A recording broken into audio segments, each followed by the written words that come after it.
Hello বন্ধুরা, আবার চলে আসলাম তোমাদের সেই ছোট্ট ভাই। চলে এসেছি মাঠে সকাল সকাল, একদম কলাই আর সরষেতে তেল দেবো। সেটা আপনারা দেখতে থাকবেন, অবশ্যই ভালো লাগবে আপনাদের। ভিডিওটা একটু বড় হতে পারে, অবশ্যই ভিডিওটা ফুল দেখবেন, তবে এই চাষির ব্যাপারে কিছু বুঝতে পারবেন, তাহলে বুঝতে পারবেন না। দেখতে পাচ্ছ বন্ধুরা, এক ড্রামের মধ্যে 30 ml এই তেলটা দিতে হয়।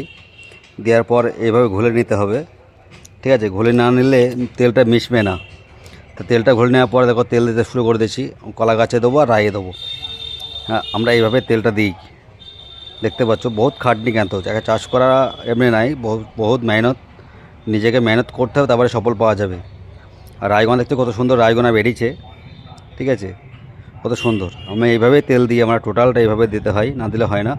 মানে 15টা জলে 30 গ্রাম তেল দিতে হয়। আর দেখতে পাচ্ছ বন্ধুরা, এইভাবে চাষ করতে হবে। চাষ করা প্রচণ্ড কষ্ট। আর ভিডিওটা যদি ভালো লাগে একটু একটা লাইক করে দেবেন, একটা সুন্দর